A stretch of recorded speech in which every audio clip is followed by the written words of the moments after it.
হাজার হাজার মানুষ যখন আস্তে আস্তে নামাজ শেষ করে চলে গেল, একেবারে মসজিদের পিছনে বারান্দার পরে আরো একটা বারান্দা থাকে, ওই বারান্দায় এক লোক বসে বসে গামছা দিয়া চোখের পানি মুছতেছে। কিছুক্ষণ পরে লোকটা দেওয়ালের সাথে কপালটা ঠেকায় দিয়া একেবারে অস্থির হয়ে গেল, মনে হচ্ছে তার ভিতরে কাঁপুনি শুরু হয়ে গেছে। কিছু মুসল্লি গিয়া প্রশ্ন করলো, কি হয়েছে আপনার? বলে আমার কিছুই হয় নাই। টাকা লাগবে? বলে না, টাকা লাগবে না। তাহলে আপনি কেন এখানে কাঁদতেছেন? বলে আমি এমনি কাঁদতেছি, এটা কষ্টের কান্না না, এটা খুশির কান্না। এটা কষ্টের কান্না না, এটা খুশির কান্না, আনন্দর কান্না। আল বুকাউ মিনাল ফারাহ, অতি সুখে মানুষ কখনো কখনো কেঁদে দেয়, চোখের পানি ছেড়ে দেয়। ইমাম সাহেব বলল, পিছনে কে? লোকটা তাকে সামনে নিয়ে আসে। এবার লোকটাকে যখন কিছু দূর সামনে আনা হইল, ওই বাচ্চা দুইটা মসজিদের ভিতর থেকে দৌড় মাইরা গিয়া বলতে আছে, এই লোকটা আমার আব্বা, ইনি আমার আব্বা হয়। ধমক দিবেন না, রাগ করবেন না, আমার আব্বা ঢাকা শহরে রিক্সা চালায়। রিক্সা চালায় চালায় আমাদের দুইটা ভাইরে কোরআনের হাফেজ বানাইছে। ইমাম সাহেব ধমক দিয়া বলতে আছে, আপনি কেন দেরি করলেন? আগে কেন আসলেন না?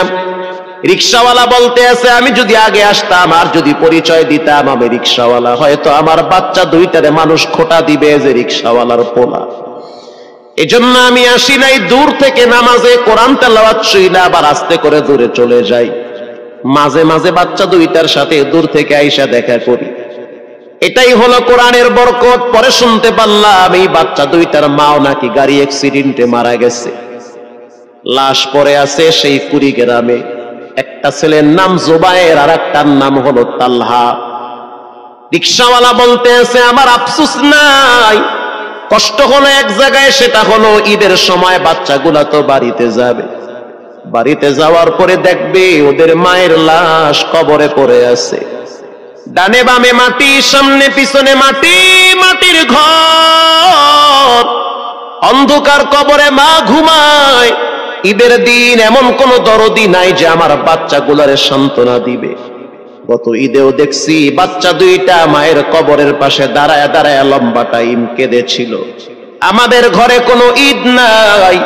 রিক্সাওয়ালাকে সান্ত্বনা দেওয়া হইল, নসিব আপনার ভালো, কপাল খুলে গেছে। দুইটা সন্তান হীরার টুকরা এমন ভাবে তৈরি করেছেন, মনে হইতেছে জিন্দা কোরআন হাঁটতেছে। এজন্য সন্তানগুলাকে দিনদার বানান, ঠকবেন না। নিয়োগ দেওয়া হবে কেন্দ্রীয় মসজিদে। অনেক হাফেজে কোরআনরা সিরিয়াল ধরেছে, তারাবি পড়াবে। কার মনে না চায় এত বড় এক মসজিদে আমি যদি চান্স পাইতাম তো আমার কপালটা খুলে যেত। শুক্রবার দিন সবাই দরখাস্ত রাখলো, ইন্টারভিউ শুরু হয়ে গেল। পরের জুমায় অসংখ্য ছাত্রদেরকে দেখছি খতমে তারাবির জন্য ইন্টারভিউ সিরিয়াল দিয়েছে। ইন্টারভিউ বোর্ডের ভিতরে আমি ছিলাম।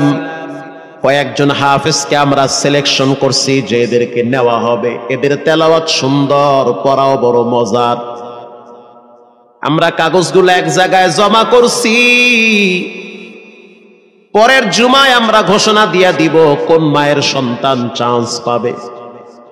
পরের জুমায় যখন জুমার নামাজের পর 3টার দিকে যখন আমরা বসে বসে ফলাফলগুলা দেখতেছি যে কাকে কত নাম্বার দেওয়া হয়েছে, দরওয়াজা লাগায় দিছি, জানলা লাগায় দিছি, এসি ছেড়ে দেওয়া হয়েছে, সব লাগানো, বাহির থেকে কিছুই দেখা যায় না।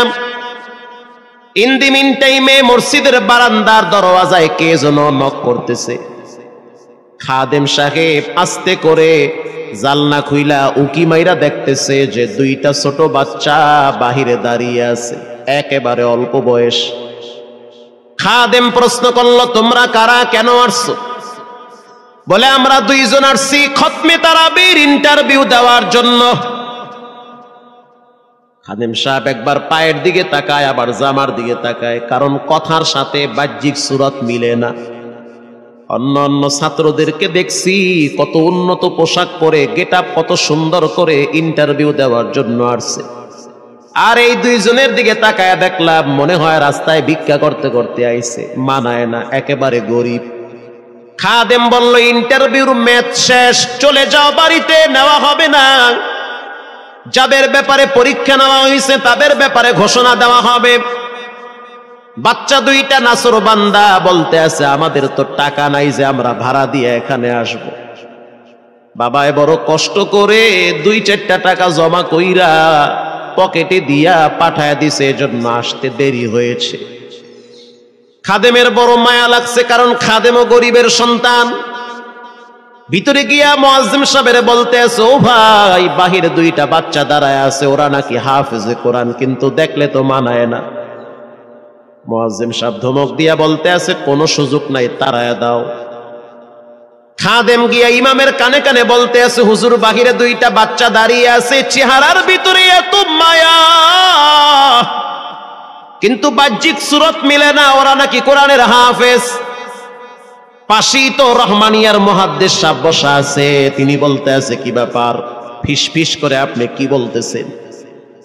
বলে, হুজুর, বাহিরে 2টা বাচ্চা দাঁড়িয়ে আছে, তারা খতমে তারাবির ইন্টারভিউ দিতে চায়। মুহাদ্দিস সাহেব বলল, কোনো কথা নাই, আল্লাহর ঘরের দরওয়াজা খুলে দাও, এখানে কোনো পার্সিয়ালিটি চলবে না। আল্লাহর ঘরের দরওয়াজা সবার জন্য খুলে দেওয়া হবে, আসতে দাও, ভিতরে বসতে দাও। যদিও ওদেরকে দেখতে মানায় না, বংশগত তেমন মর্যাদা নাই, ভিতরে আল্লাহর কোরআন থাকার কারণে আমাদের উপরে ওয়াজিব হয়ে গেছে তাদেরকে সম্মান করা। কোন দিক থেকে মানায় না, কিন্তু ভিতরে আল্লাহর কোরআন আছে, এজন্য তাদের মর্যাদা অনেক বেশি। এবার বাচ্চা 2টা বাহিরে উজুখানায় গিয়া সুন্দর করে উজু বানাইল। উজু বানাইয়া ভিতরে ঢুইকা আমি তাকায়া দেখতেছি, লঙ্গির এক মাথা নিচে আর এক মাথা উপরে, এতটাই ভয়াবহ অবস্থা। কিন্তু আজীব দৃশ্য, 2জনের চেহারা একই রকম লাগে, 2জনের চেহারা একই রকম লাগে। কে বড় কে ছোট বোঝা বড় কঠিন হয়ে গেছে। মুসলমান ভাইয়েরা আমার, ইমাম সাহেব প্রশ্ন করলো, তোমরা 2জনের বাড়ি কোথায়? বলে, আমরা নারায়ণগঞ্জে ভাড়া থাকি। বাড়ি কোথায়? বলে, আমাদের বাড়ি কুড়িগ্রামে। কুড়িগ্রাম থেকে ঢাকায় কেমনে আসছো? বলে, বাবায় ঢাকায় নিয়ে আসছে। কয় মাসে কোরআন শরীফ খতম করেছ? বলে, আমরা 2জনে 11 মাসে 30 পারা কোরআন খতম করেছি। ইমাম সাহেব একবার চেহারার দিকে তাকায় আর একবার পায়ের দিকে তাকায়। স্থানীয় গণ্যমান্য অনেক ব্যক্তিরা তাকায় আছে এদের দিকে। ইমাম সাহেব বলতে আছে, বাবা, তারাবির ইন্টারভিউ শেষ হয়ে গেছে, বাড়ি চলে যাও। যেটা একটু দেখতে ছোট, ও চোখের পানি দেখলাম টিস্যু দিয়া মুছতেছে। কেন কাঁদতেছো? বলে, আমরা গরিব, তার জন্য মনে হয় আমাদেরকে তাড়ায়া দিতেছেন। আমরা জানতাম না ইন্টারভিউ তাড়াতাড়ি শেষ হয়ে যাবে, আসতে দেরি হয়েছে, কারণ আমাদের তো ভাড়া টাকা ছিল না, বাবায় কষ্ট করে কিছু টাকা দিয়েছে, সেটা দিয়ে এখানে আসছি। এবার মুহাদ্দিস সাহেব বলতে আছে, তাহলে একটা কাজ করো, তুমি কিছু তেলাওয়াত করে শোনাও। 2জনেই উত্তর দিল যে, আমরা তেলাওয়াত করলে তো আর নিবেন না, আপনারা প্রশ্ন করেন, আমরা 2জনে উত্তর দিব। আমি তো আশ্চর্য হয়ে গেলাম, জীবনে কত হাফেজ দেখছি, এরকম হাফেজ দেখি নাই। প্রশ্ন করবেন, আমি উত্তর দিব। বুঝতে পারলাম ভিতরের খবর কেউ না জানলেও একজন জানেন, তিনি হলেন কে? মুহাদ্দিস সাহেব বলতে আছে, বাবা, প্রশ্ন করব, ঠিক আছে, তোমাদের মন মতো একটু তেলাওয়াত কইরা শোনাও। তেলাওয়াত যদি মানসম্মত হয় তাহলে ইন্টারভিউ নিব, যদি না হয় তাহলে ছাঁটাই করে দিব। এবার ছোট যেটা সেটা তেলাওয়াত শুরু করলো সূরা তাহা থেকে। তাহা মা আনজালনা আলাইকাল কুরআনা লিতাশকা। এত সুন্দর পড়া মনে হইতেছে, আসমান থেকে কোরআন নাজিল হইতেছে। এত সুন্দর পড়া, কত রঙের ঢঙের পড়া শুনলাম, এই পড়া কোনোদিন শুনি নাই। আমি তাকায় দেখলাম স্থানীয় টিউনো সাহেবের চোখের পানি বায়া বায়া পড়তেছি। ইশারা দিতে আছে আরো তেলাওয়াত করতে বলেন। এই পড়া তো শুনলে আমার দিলের ময়লাগুলা কাটে। আল্লাহর ঘরে যখন গেছি বাইতুল্লাহ ফজরের টাইমে ইমাম সাহেব তেলাওয়াত করলে যেমন মনে হইতে আছে ওই কোরআনের আওয়াজটা এখন এই মসজিদে বাজতেছে। ছোট বাচ্চাটা তেলাওয়াত করলো, বড় সন্তানটাও তেলাওয়াত করলো। এবার যারা হাফেজ সাহেব ছিল তারা প্রশ্ন শুরু করলো। যেখান থেকে প্রশ্ন করে পৃষ্ঠা ঠেকায়া দেয়, একটা জায়গায়ও আটকাইতে পারে না। এমনকি বাচ্চা দুইটা এটাও বলেছে যদি আপনাদের যদি ধৈর্য থাকে তো আমরা দুইজনে পুরা 30 পারা এখানে এক দাঁড়ানে পড়ায়া দিব। আশা করি একটাও বাঁচবে না। এত সুন্দর পড়াশোনার পরে মোতাওয়াল্লি সাহেব বলল সব বাদ, আমার কাছে এই দুইজনই পছন্দ হয়েছে। এই দুইজন রে মোতাওয়াল্লি সাহেব দাঁড়াইতে পারে না, হুইল চেয়ারে বসে থাকে, কাছে ডাইকা বুকের সাথে জড়ায়া ধরছে আর বলতে আছে আল্লাহ, এমন একটা সন্তান যদি আমার থাকতো জীবনটা ধন্য হয়ে যেত। আমার মৃত্যুর পরে একটু হইল তেরা কোরআন তেলাওয়াত করতে পারত। নিয়োগ হয়ে গেল, তারাবি শুরু হয়ে গেছে। মোহাম্মদপুর থানায় গিয়ে খবর নিয়ে দেখেন অনেক পুলিশরা এই বাচ্চার পিছনে দাঁড়ায় দাঁড়ায় নামাজ পড়ে চোখের পানি ছেড়ে কেঁদেছে।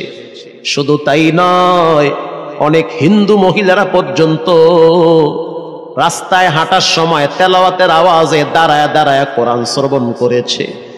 শুধু তাই নয়, অনেক বড় বড় ডাকাত, মাস্তান, সন্ত্রাস, কিশোর গ্যাংয়েরা পর্যন্ত দাঁড়ায় দাঁড়ায় কোরআনের আওয়াজ শুনেছে।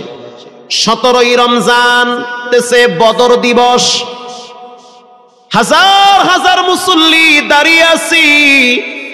ইমাম সাহেব জানে না যে এরা দুইজনে আপন মায়ের পেটের ভাই হয়, এটা ইমামের জানা নাই। দুইজনে তারাবি চলতে আছে, চমৎকার পড়া, পিছনে শত শত মাওলানা মুফতি দাঁড়ায় থাকে। মনে হইতেছে তেলাওয়াতের আওয়াজে আর এক জগতে হারিয়ে যায়, এত সুন্দর পড়া। তারাবি শেষ হয়ে গেল, মুসাফা শুরু হয়ে গেল। বাচ্চা দুইটারে কেউ বুকের সাথে জড়ায়, কেউ কপালে চুমা দেয়, বলে আল্লাহর কোরআনকে চুমা দেই। হাজার হাজার মানুষ যখন আস্তে আস্তে নামাজ শেষ করে চলে গেল, একেবারে মসজিদের পিছনে বারান্দার পরে আরো একটা বারান্দা থাকে, ওই বারান্দায় এক লোক বসে বসে গামছা দিয়া চোখের পানি মুছতেছে। কিছুক্ষণ পরে লোকটা দেওয়ালের সাথে কপালটা ঠেকায় দিয়া একেবারে অস্থির হয়ে গেল। মনে হচ্ছে তার ভিতরে কাঁপুনি শুরু হয়ে গেছে। কিছু মুসল্লি গিয়া প্রশ্ন করলো, কি হয়েছে আপনার? বলে আমার কিছুই হয় নাই। টাকা লাগবে? বলে না, টাকা লাগবে না। তাহলে আপনি কেন এখানে কাঁদতেছেন? বলে আমি এমনি কাঁদতেছি, এটা কষ্টের কান্না না, এটা খুশির কান্না।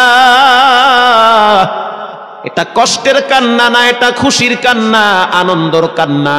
আল বুকাউ মিনাল ফারাহ, অতি সুখে মানুষ কখনো কখনো কেঁদে দেয়, চোখের পানি ছেড়ে দেয়। ইমাম সাহেব বলল পিছনে কে? লোকটা তাকে সামনে নিয়ে আসে। এবার লোকটাকে যখন কিছু দূর সামনে আনা হইল, ওই বাচ্চা দুইটা মসজিদের ভিতর থেকে দৌড় মাইরা গিয়া বলতে আছে, এই লোকটা আমার আব্বা, ইনি আমার আব্বা হয়। ধমক দিবেন না, রাগ করবেন না। আমার আব্বা ঢাকা শহরে রিক্সা চালায়, রিক্সা চালায় চালায় আমাদের দুইটা ভাইরে কোরআনের হাফেজ বানাইছে। ইমাম সাহেব ধমক দিয়া বলতে আছে, আপনি কেন দেরি করলেন? আগে কেন আসলেন না? রিক্সাওয়ালা বলতে আছে, আমি যদি আগে আসতাম আর যদি পরিচয় দিতাম আমি রিক্সাওয়ালা, হয়তো আমার বাচ্চা দুইটারে মানুষ খোটা দিবে যে রিক্সাওয়ালার পোলা। এজন্য আমি আসি নাই। দূর থেকে নামাজে কোরআন তেলাওয়াত শুইলা আবার আস্তে করে দূরে চলে যাই। মাঝে মাঝে বাচ্চা দুইটার সাথে দূর থেকে আইসা দেখা করি। এটাই হলো কোরআনের বরকত। পরে শুনতে পারলাম এই বাচ্চা দুইটার মাও নাকি গাড়ি অ্যাক্সিডেন্টে মারা গেছে। লাশ পড়ে আছে সেই কুড়িগ্রামে। একটা ছেলের নাম জুবায়ের আর একটার নাম হলো তালহা। রিক্সাওয়ালা বলতে আছে, আমার আফসোস নাই, কষ্ট হলো এক জায়গায়, সেটা হলো ঈদের সময় বাচ্চাগুলা তো বাড়িতে যাবে, বাড়িতে যাওয়ার পরে দেখবে ওদের মায়ের লাশ কবরে পড়ে আছে। ডানে বামে মাটি, সামনে পিছনে মাটি, মাটির ঘর, অন্ধকার কবরে মা ঘুমায়। ঈদের দিন এমন কোন দরদি নাই যে আমার বাচ্চাগুলারে সান্ত্বনা দিবে। গত ঈদেও দেখছি বাচ্চা দুইটা মায়ের কবরের পাশে দাঁড়ায় দাঁড়ায় লম্বা টাইম কেঁদেছিল। আমাদের ঘরে কোনো ঈদ নাই, রিক্সাওয়ালাকে সান্ত্বনা দেওয়া হইল, নসিব আপনার ভালো, কপাল খুলে গেছে। দুইটা সন্তান হীরার টুকরা এমন ভাবে তৈরি করেছেন মনে হইতেছে জিন্দা কোরআন হাঁটতেছে। এজন্য সন্তানগুলাকে দিনদার বানান, ঠকবেন না।